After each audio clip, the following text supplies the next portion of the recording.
Okay, I guess we should get started. So we have time for questions at the end.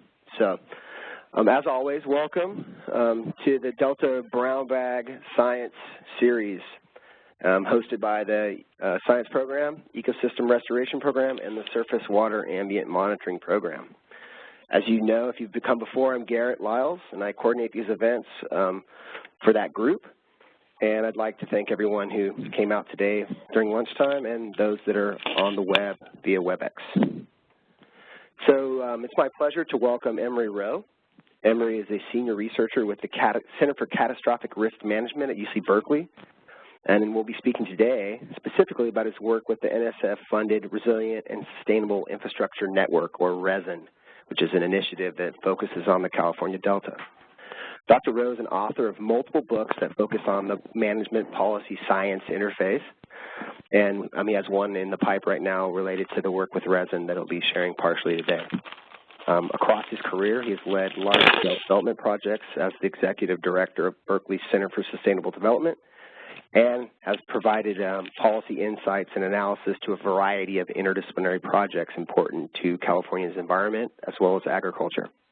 And with that, join me in welcoming Dr. Rowe.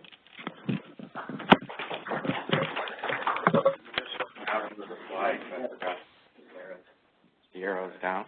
Okay. I'll get you. Thanks. Well, it's great to be here, and I'd like to thank you all for this privilege of coming and talking about the results from our resin project. A couple of years ago, how many of your short-term memory is bad as mine is?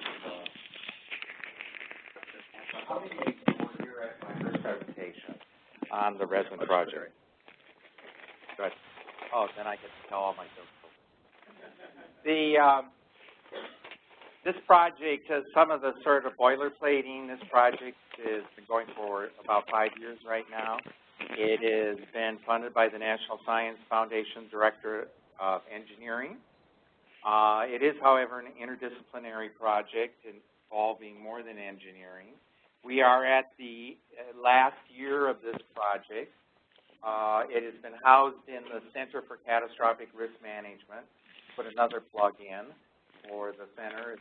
We advise on public and private agencies on risk management, prevent, if not otherwise mitigate, catastrophes. The project in particular, to continue the boilerplating, has been headed by Dr. Robert B., Bob B., who may be familiar to some of you in this room. He is now emeritus professor of engineering at UC Berkeley. He has had a background in a wide number of disasters, evaluations, most notably Katrina, Deepwater, and now San Bruno. So with that background in mind, let's just jump in. And I want you to focus on lots of words there, but there are two words that are in red. Those words are system. Resin is Sustainable Infrastructure Project, RESIN. So the first word is system. Our focus is on critical infrastructure. That is how infrastructures are actually managed as the entire infrastructure is critical infrastructure. And please. Okay, I will try to stay in place. Okay. All right. The critical infrastructure. So that may seem obvious to you, those of you who work in large-scale water supplies and so on. But believe me, the decision makers I talk to in the policy type financial systems, they take the whole ecosystem or economic legislative system. No, this system we're talking about today is critical. Large-scale water supply, water shipping channels, levee protection system, coastal water district, UP rail system, etc. We've done a number of interviews, PG&E natural gas system, PG&E electricity system, and many, many more. How are these systems actually managed with respect to delta? Okay? And is their resilience and sustainability of management as to, at least to the next thing. The word interconnected. Early on, we chose to moved away from this language of interdependent. Why? Because interdependent, engineers like to define policy and lawful. But in this case, interconnected was a much better word than interdependent, because interconnected imply a one-way unidirectional effect. Something happens and it affects another in one infrastructure, affects another.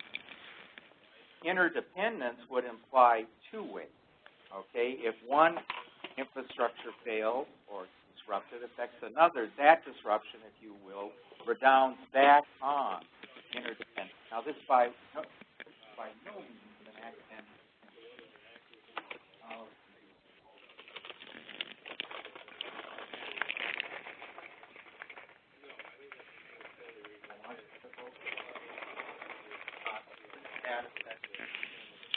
One of the few aspects on by Delta and a consulting firm, and they have thousands and thousands worldwide disruptions, and they tried to classify the disruption by the infrastructure type, CI. Did they do cascading initially? Did they initiate a cascade? Did they end up as the cascade in its own infrastructure? And then independent, it occurred in an infrastructure but never found. These are the important pointers. First important point is most infrastructure disruptions stay within the infrastructure. They don't cascade. Right. And the ones that actually cascade are energy and telecom. That is, a disruption in energy, that be electricity or in our case natural gas as well. And in telecom data, if something goes wrong with the telecom system or cyber system, it will have a definite cascade, or could have a higher probability.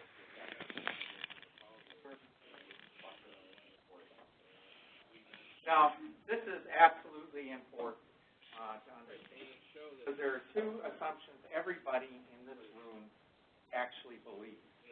One assumption is that public policy, when it comes to water in the state of California, is determined by politics, dollars, and jerks. And the second assumption is that everything is connected to everything else.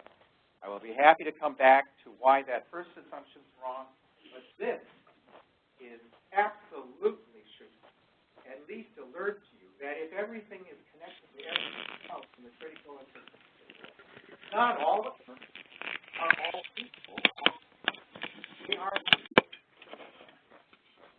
Most of the disruptions are managed to be localized to the infrastructure in which they occur. That is an important point to understand about risk management. I want to read what the authors of the KNO study wrote about this. So, clear what the infrastructure cascades that we find point to dependencies which are anything but unmanaged. Very few organizations operating in the critical infrastructure sector are unaware of their dependency on health. Even the most rudimentary processes that bring the vulnerability to life. Organizations dependency with a clear regularity in 25% of all cases trigger another that is brings to life. This relatively high frequency makes it unlikely that operators are unaware of it. Of course, this case will occur. There are many examples where backup power generation did initially manage to prevent a cascade, but they later failed in organization. In other words, these dependencies are efforts to mitigate are hard. That says that if you are actually going to worry about the delta, you are actually worried about infrastructure. It is better, instead of trying to imagine all possible scenarios, to be driven by the data that suggests that telecoms and energy are major characters in it, and to also recognize that there is probably no infrastructure in the delta, save a duck club on some island, which is not managed to try to be highly reliable, and even in that case, I would suspect that's reclamation.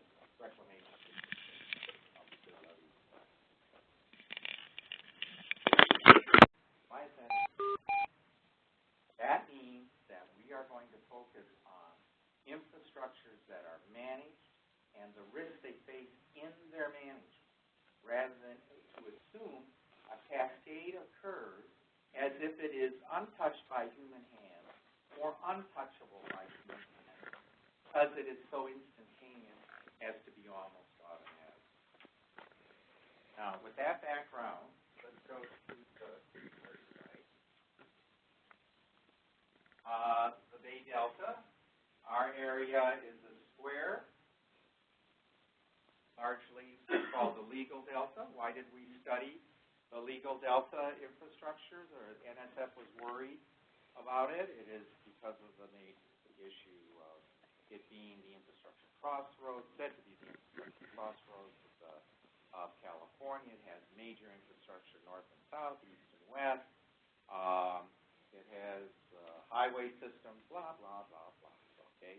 They were all worried about what would happen if, in fact, that earthquake came. And, or now, of course, we had our storm in what's going to happen, could happen in the Delta. Now, I just committed a sleight of hand. And this is what has happened. This is so crucial to understand how it took us at least a year to figure out why terminology matters and how that sleight of hand occurred. I just described the delta U to you as if it were a system, a region, if you will. And in this region are there all these infrastructures. The implication being, well, why don't we manage them on a regional basis? That's the sleight of hand. They are not managed on a regional basis. They would never be reliable, these infrastructures that cross the delta, either under it, over it, on it, would never be reliable if they were only managed within a delta context. PG&E system, State Water Project, PG&E Gas and Electric, East Bay Mud, UP Union Pacific Railway, etc., the ones that we looked at. They would never have been reliable as a system if they were totally kept to being managed only within a delta context. And I'll come back to that in a moment.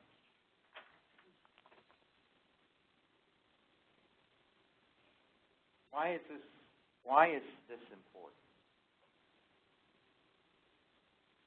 A storm comes,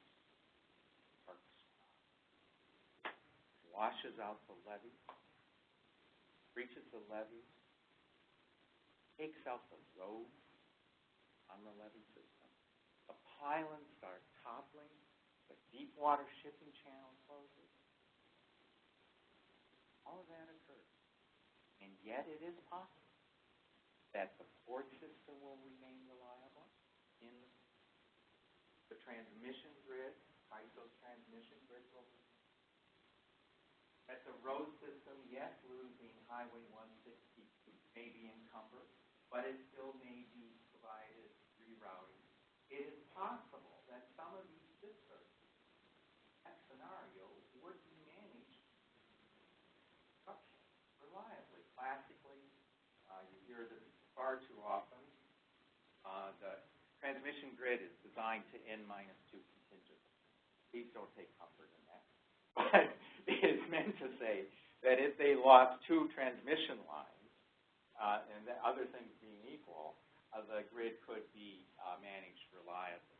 This is to say, no infrastructure system that we ever studied, that is managed reliably, could manage element by element, bolt by bolt, screw by screw. Has to have positive redundancy in these systems. It is impossible to have 100% transparency over these complex systems down to the screw or element or bolt level. That means to manage them reliably as a system, as a managed system that just, in our case, happens to traverse the delta.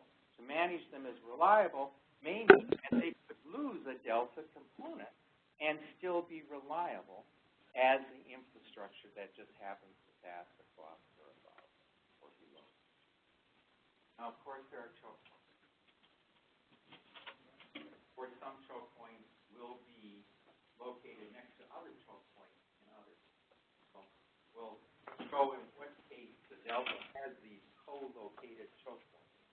But the lesson of this slide, what I want you to understand, is just because two elements of different infrastructure, two or more, are co-located right next to each other, does not automatically mean they should be managed together. We couldn't do that on some of these complex systems. It is humanly, computer-wise, organizationally impossible to manage down to an element-by-element level if you want to be reliable. If, however, you want to be safe, then, of course, reliability goes out of the window. Let me go to the next slide.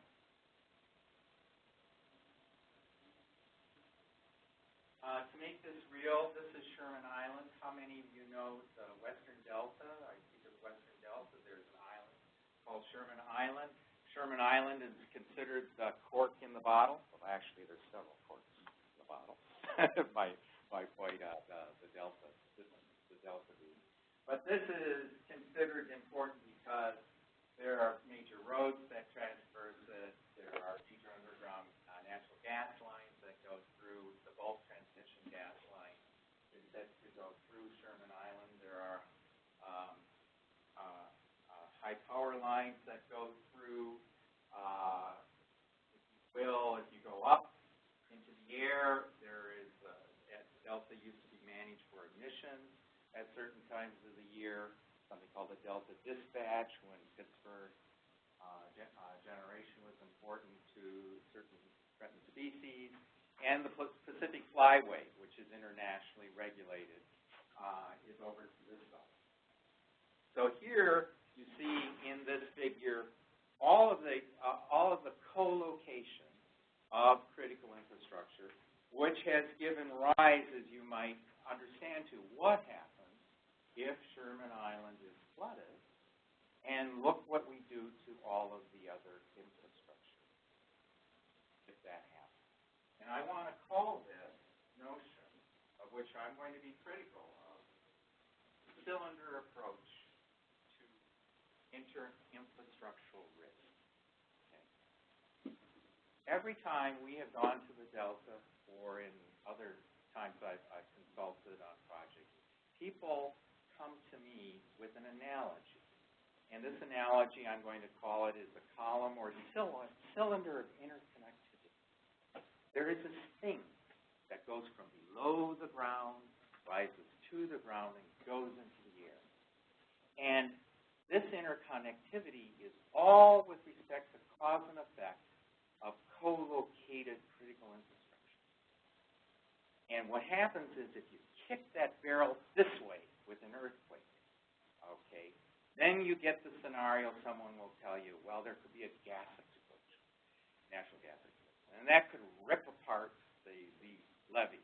And then that would flood the roads. And then God knows what's going to happen to the adjacent levees in terms of good news or bad news. Depends on where you stand on the effect of a levee breaching in the Delta. And then, if in fact the pylons go down, no one can get in, the air is going to be affected in some way, shape, or form, and so on. But kick that barrel another way. and that would be a storm, well, then you don't need that underground gas explosion. There'll be another disaster scenario or set of disaster scenarios you can imagine that would screw up Sherman Island. Or better yet, run a tanker into the, on the San Joaquin side, the Deepwater Shipping Channel, and then there will be another disaster scenario for what's going on. All of this is the notion that there's a barrel of interconnectivity creating yeast-like in terms of its disaster potential. Then when I ask the big question, who manages that interconnectivity?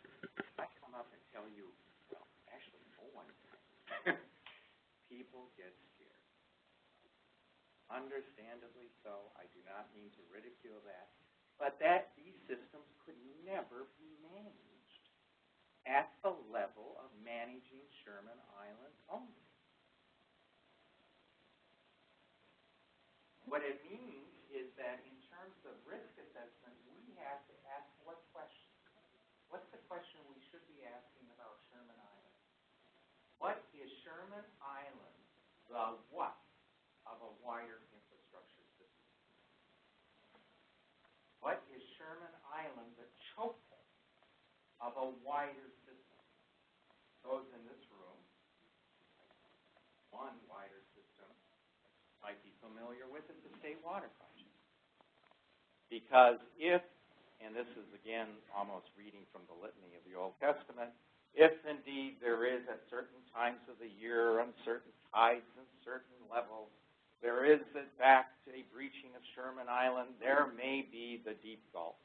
And if there is the deep gulf of saltwater intrusion in the delta, there are under certain times and certain conditions and temperatures the problem that if the pumps at Tracy and wherever, or the State Water Project, are under those conditions, it is possible that we could close those pumps and indefinitely, unless that would depend also on water release. The scenario just gets infinite, by the way, on this. But the thing is, it's quite clear Sherman Island is considered a choke point within the state water system, is only because of the fact that DWR has taken over the state water for a variety of salinity reasons. But the State Water Project, but had taken over basic control of Sherman Island. It is, if you will, managing it as if the Western Islands, in case this were a choke point of a wider system. Look at it in the barrel sense, column sense, the cylinder sense. It diverts you from asking if you lost these, what would happen. Now, I would submit that there are other losses there. If they did lose, for example, the natural gas line, PG&E would gas transmission would certainly be affected. But by far, if the island is an island, is most important to the State Water Project. So, given that importance, we worked heavily with the State Water Project and others to imagine if Sherman Island were flooded. Sherman Island is a bathtub. Water comes in, accumulated to the extent to which, depending on where the levee breached, how fast the island would flood. That would in turn have immediate consequences with respect to flood fighting and first emergency response. We looked at that in detail. We also looked at, and some of you would be interested, we also looked at the probability of levees breaching on Sherman Island. Here is where we come up with another major finding. How many of you have heard of the Dreams Delta Risk? Like at home. The Delta Risk Management Strategy Report. The Dreams Report roughly estimated a 7% annual probability of failure for Sherman Island under conditions of overtopping its levees. And there's lots of qualifications for that. When we actually estimated three failure modes, probability of failure due to seepage, probability of failure due to overtopping, and of course they're interactive. And then something called slope stability, that is the actual levee, if you will, slopes down, falls, becomes unstable, and goes down, all interactive. We found a 7% probability of failure due to seepage alone, under a storm alone. This was meant to be dreams with all its constraints of a major contribution. Got us this far. Said that roughly imagine something like a major disaster. That would occur 7% per annum. We find higher probability. In fact, slope instability appears to be a failure mode that we would suggest is not looked at adequately and certainly is high for Sherman Island. Now, all the caveats that are one is the NSF wanted sure that the probability of failure methodology was validated against the Daubert standard as to what is evidential, evidential but what is the case of the subject matter expert who comes in? What does he or she have to do in terms of validating his or her probability of failure estimate to the Daubert standard? And the Daubert standard, being a surprise to any of you, is like is a pure. What are the errors?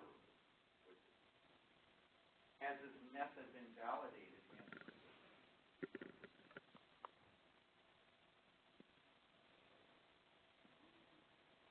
So when we validated separate probability of failure, again, levees that were actually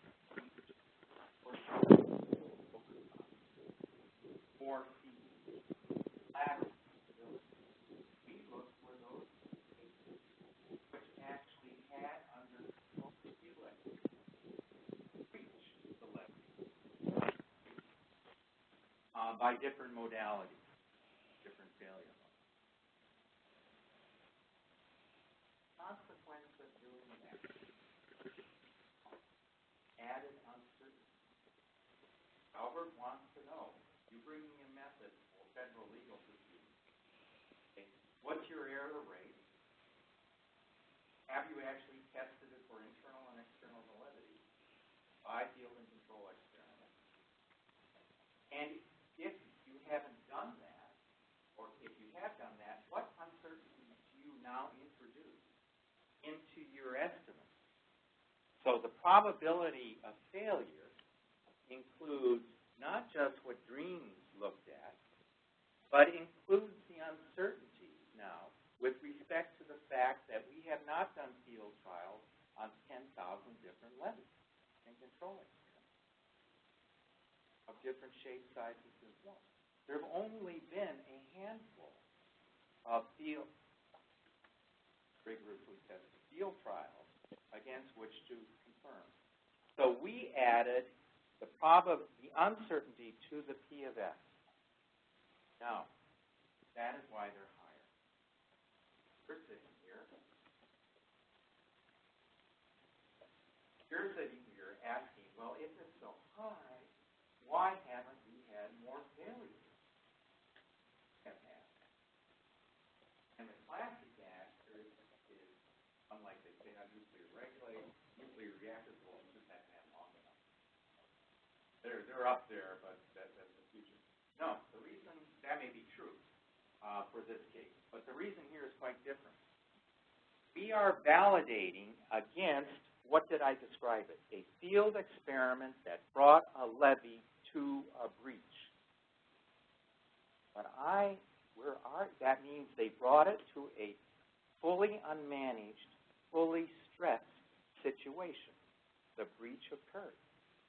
But the infrastructures we see, even with the great variety in reclamation districts and, God help us, the Army Corps, is even with that, we see these systems are managed so they aren't fully stressed, so they aren't unmanaged. Okay? Now,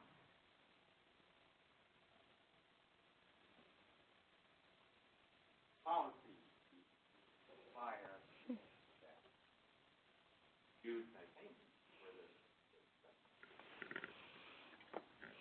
Now, what you see here is trying to position Sherman Island and Delta levee to the pre-Katrina New Orleans condition in terms of a mapping that is roughly, if you will, the annual probability of failure crossed against the fatality, loss of life category of this, against the big red line, which is called ALARP, as reasonably practical, reasonably practical.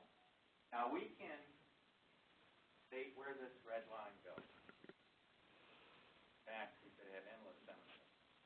And we could have debate whether intolerable risk should really be kind of neutered down to, well, unacceptable risk only. We can debate this, okay? But where Bob B has actually classified the Sherman Island under the same Daubert criteria, Daubert clean standards, looking at what he did in Katrina, pre-Katrina, by the similar methods, now Sherman Island, by similar methods, suggests that. Now, if Bob were here giving the presentation, he might say, as he has said several times when he's shown this slide, the policy implication is obvious. Get out of Dodge. I mean, what more do you need to know? I'm a policy analyst, not an engineer. I look at that slide and say, well, at least hopefully everyone in this room understands why DWR has got to manage Sherman Island. I mean, if somebody weren't trying to improve the levees there, somebody weren't trying to manage it so it won't breach,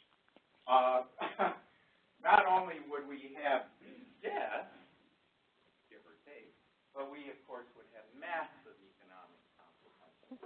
Should that, if you will, that big Gulf scenario, which is highly contingent, a lot of different conditions, but should that big Gulf scenario come into effect, and in fact, they would have to close the state water project indefinitely.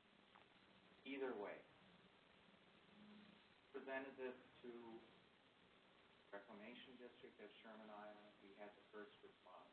Bob presented it, and a member of the Reclamation District looked at us and said, I can't go home and tell my wife that.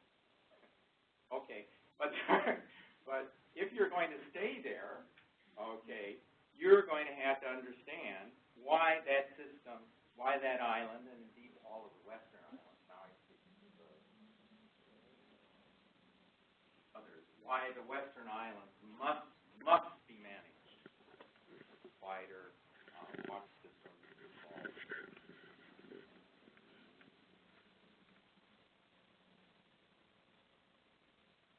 Now, this is a test question. See if you've got the ideas of the resin approach. Totally different sectors. Okay. I'm going to describe this map. Sorry, this is a Google picture. I'm taking over as historian. I'm going to define what you're seeing. Right here is a river. Right here is a levee. Right here is a railroad track. Right here is an underground natural gas reservoir. And right here is a public school. Now, what kinds of disaster scenarios do you see?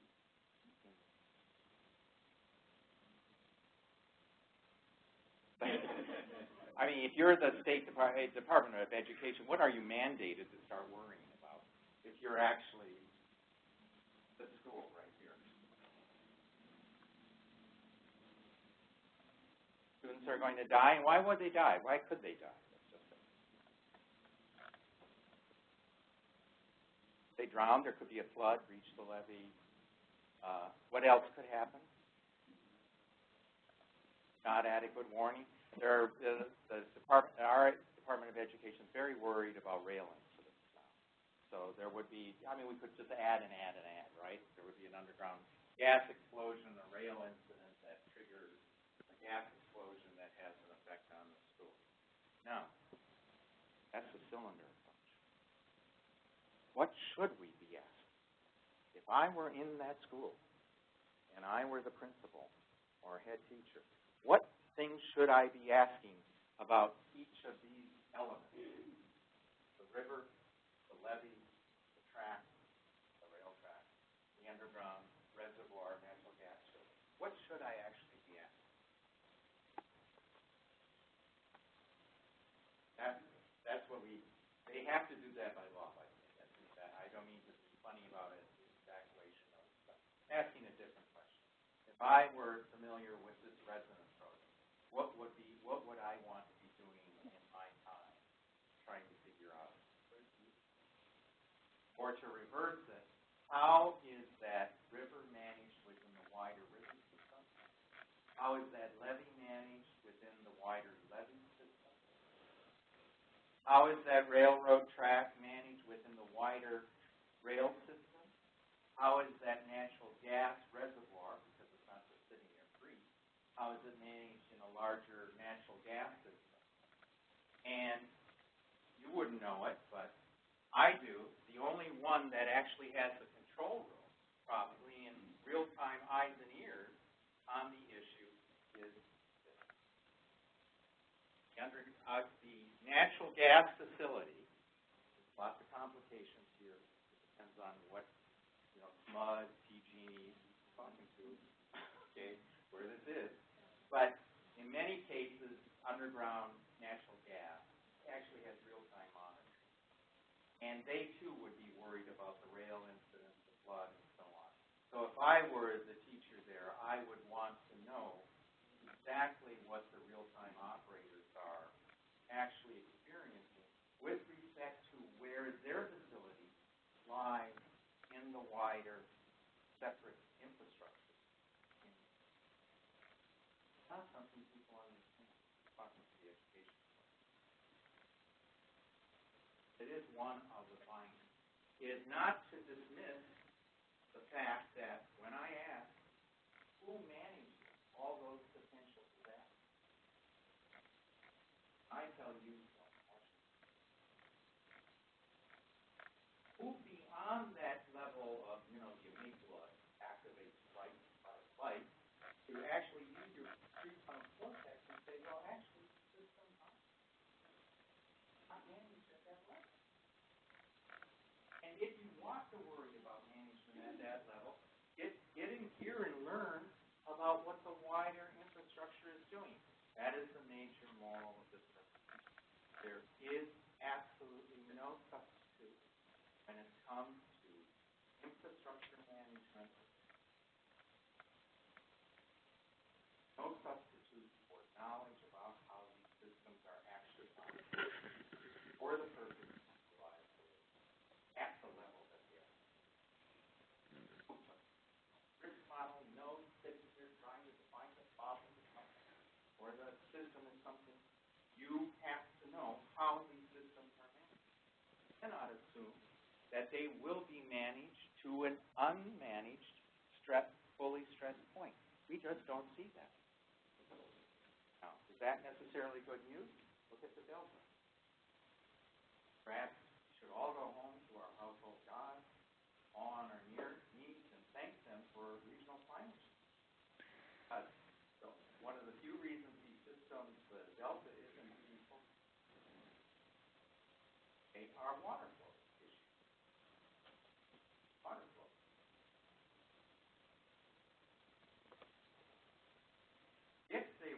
If climate change does include those abrupt, unscheduled, but periodic floods and disasters, then we may come up to realize that all along the lack of levee breaches under regional climate change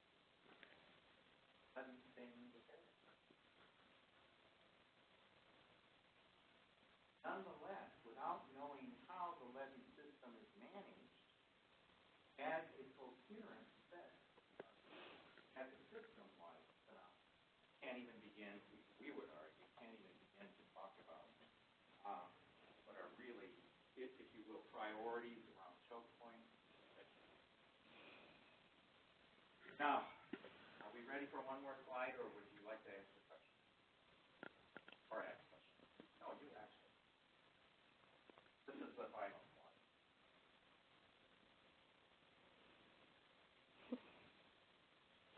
If we're right about the infrastructure approach, then we have to distinguish the whole cycle of an infrastructure operation from, if you will, normal operation. Through disruption, temporary loss of service, through an actual catastrophic failure, through recovery, and the establishment of a new normal. We show you that we're optimists, try to make a new normal higher than but imagine that is post-regulation, never will happen again, no way on my watch, regulation of the infrastructure. Could afford to make things more brittle when it comes to reliance. Safer, but nonetheless brittle with respect to reliability.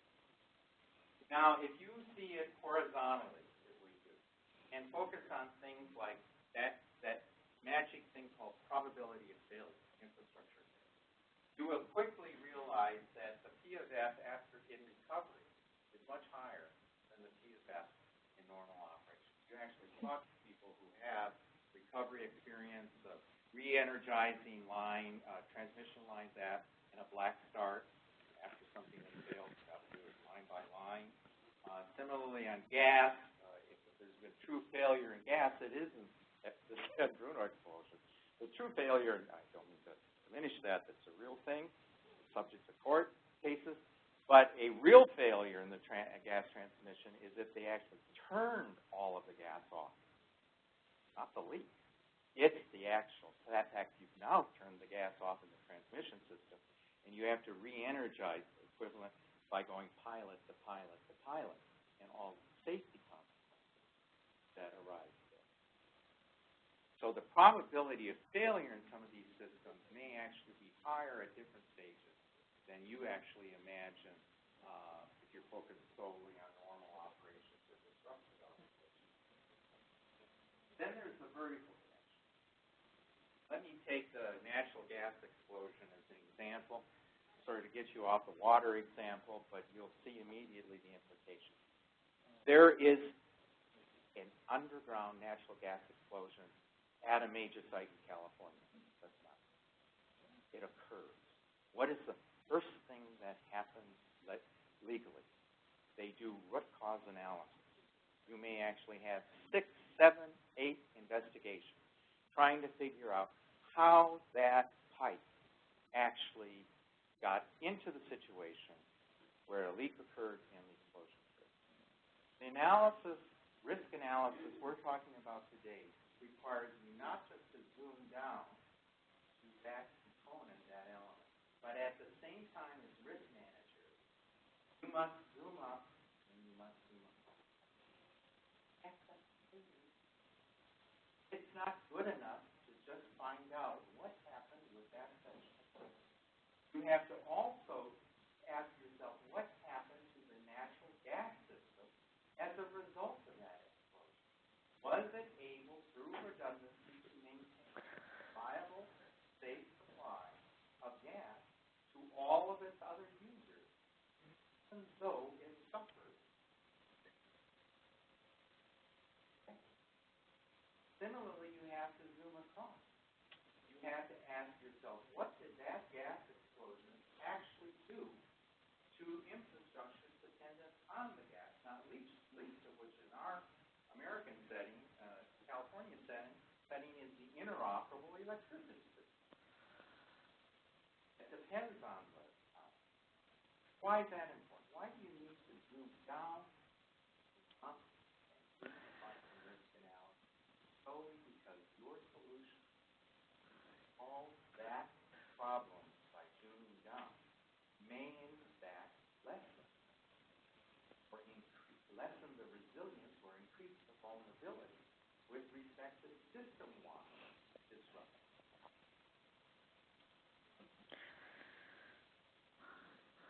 It's just not good enough anymore in an interconnected setting to focus on solely disaster and explosion without asking yourself, what are our recommendations for improvement? And they will have to be recommendations. Going to do to actually increase or decrease the vulnerability of the system and intersystem. And I have a few words. Yes, you can use sick leave right away, but like let's say my second year or something, I got sick before I got a first paycheck. You can't use sick leave that you haven't earned, like you have to finish the month before you get those hours. All I can tell you, though, that is not the way it is currently going at the CDC. I think it's 15. I think it's 8 hours to sick a month and 7 at vacation. My references to this are these. Okay. You're welcome. Bear with you that. Of course, National Science Foundation, any opinion that's not established by the National Science Foundation, by ourselves.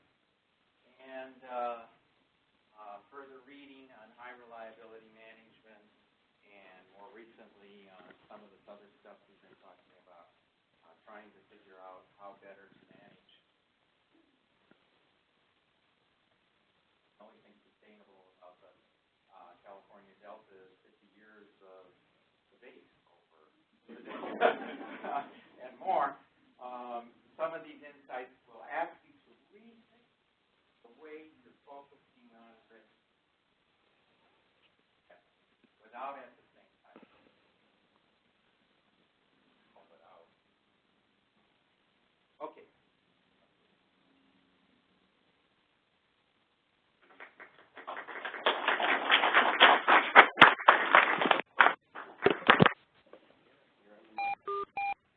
All right.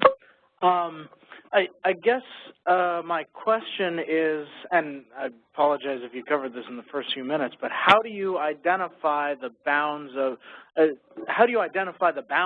system, if that's the scale that we're supposed to be thinking of? Well, our good news is your bad. Our good news is that the National Science Foundation wanted us to focus on critical infrastructure. So, and typically these were with control rooms. So while what we did is we actually went in to control rooms and did a series of observations and so on, trying to figure out what impact is the system that they actually operate and manage. However, if you're an engineer or a policy analyst, you begin to think of the consequence check as part of the system. Okay, and so on. Those are interminable. We feel that if you actually focus on real-time management, it will at least get us into risk management. I haven't addressed it, which is the one big concern we get slapped at all the time. They will say to us, people will say, how can you deal with the unknown?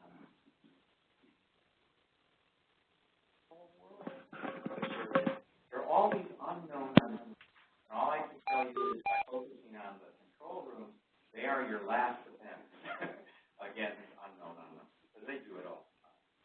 There are surprises thrown at them from any. Their whole lives are on what if scenarios. Yes, they make mistakes. Yes. But the fact of the matter is, for risk purposes, we do need to respond to unknown unknowns. So if we focus on the system that they're actually managing, that there's that unique knowledge about, we feel there is some you will leverage.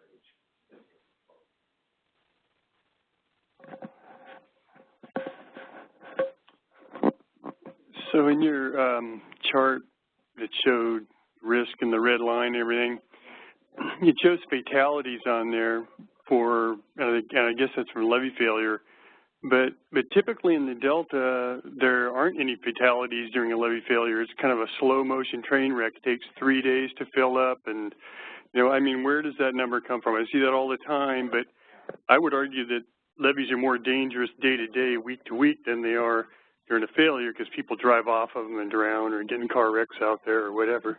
I mean, I wasn't actually responsible for that slide, but I think it tries to reflect that, sense of scope or making up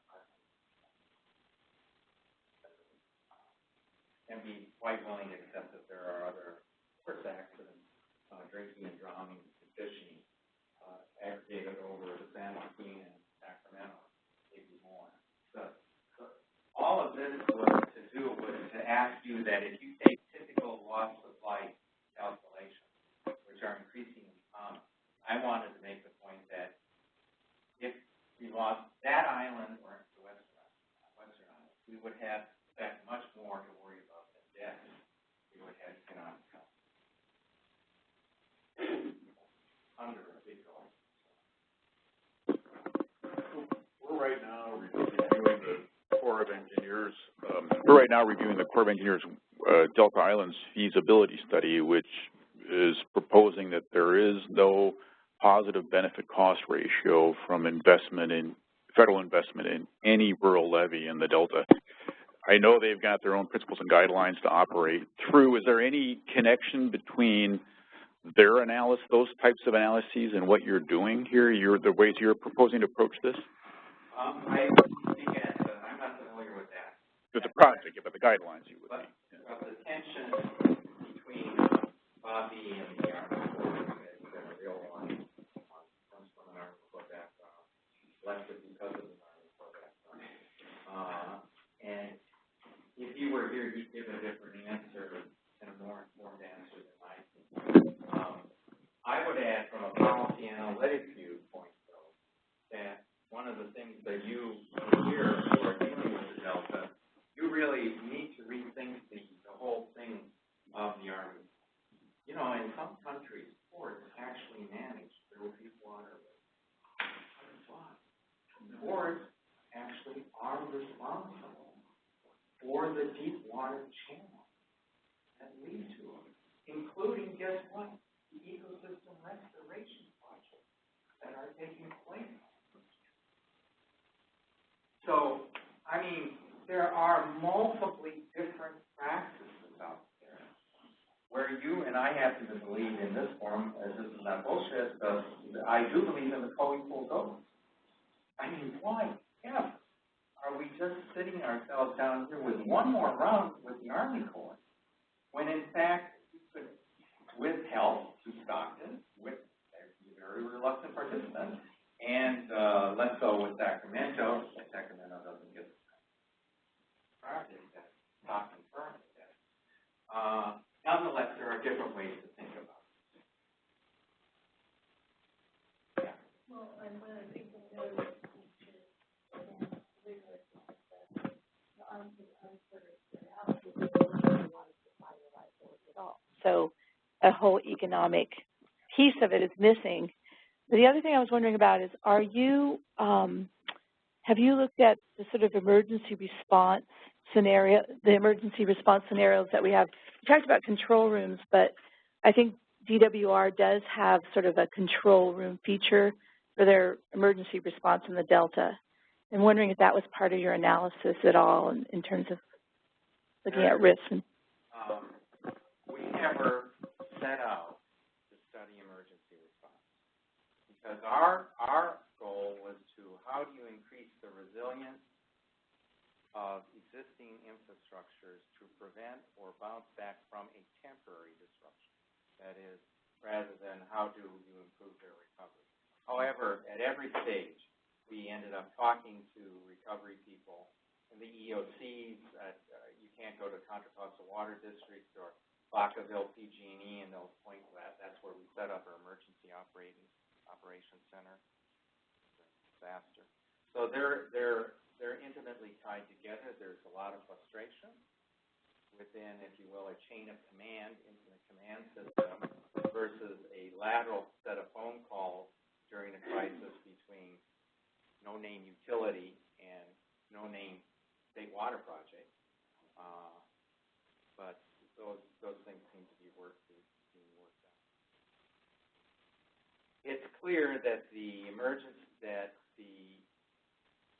State Operations Center at Mather is not equivalent to a real-time control.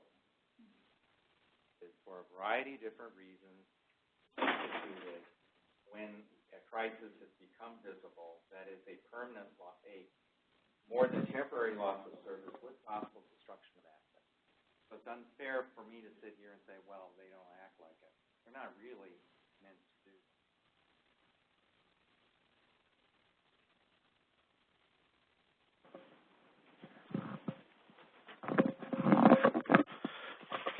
Given the concepts that you started out with, well, I guess there are a couple of kind of countervailing concepts that apply to dreams, maybe on the one hand, but tell me, I'm interested in your impression.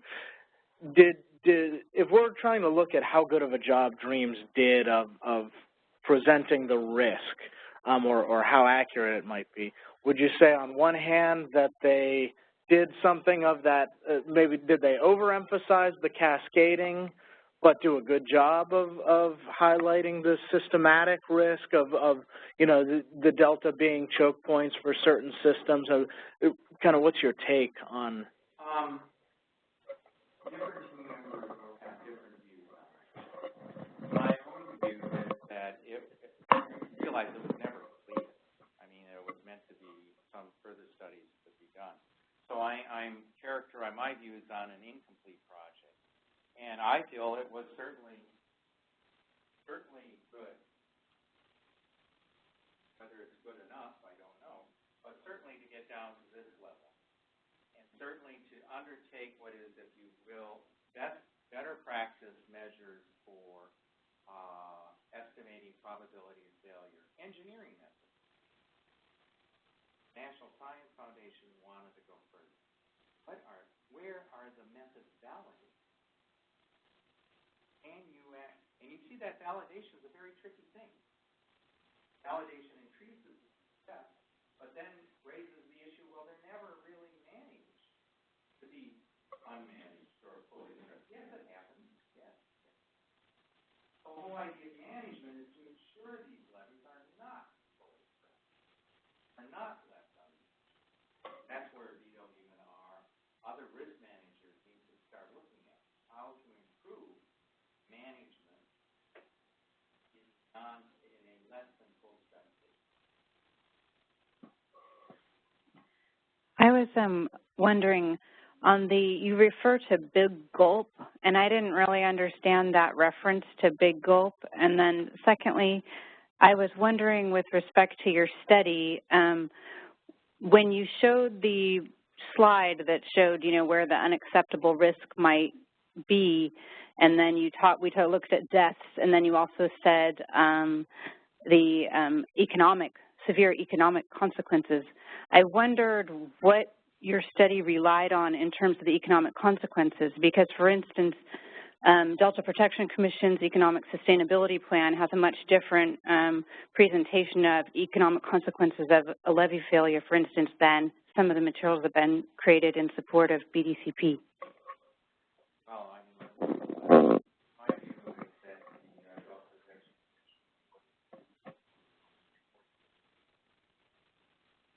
as to the issue of, and I say that as a policy analyst, the big gulp is something you will hear often described like this. Okay, and the devil's in the details, but it is described like this.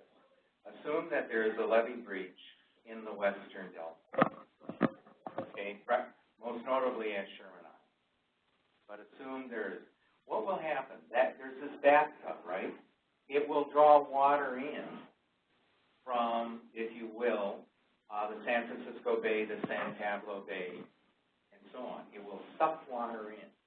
The big gulp means that then you will have a mixture of salt water and fresh water. So, you know, those of you who are specialists know how. It's just too casual to say it, but that's the way it's described. Then you will have a mixture of fresh water and salt water. And any of you who have ever heard the magic term X2, there are lots of problems with that. Not least of what on the environmental side. But if salt water comes into the Delta, the state would be mandated to think seriously about pumping water south, because that pumped water south is under legal mandate to be fresh water, more or less. So it's a lethal scenario.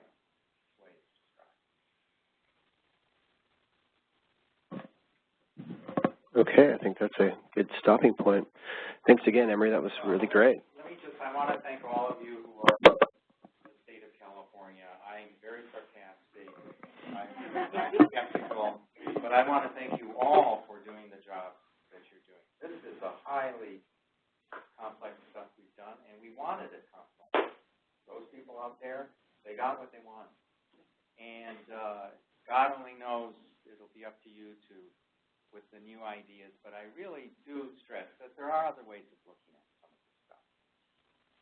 It behooves us, even if you reject it, it behooves us to, I think of these other ways to handle risk assessment. Okay?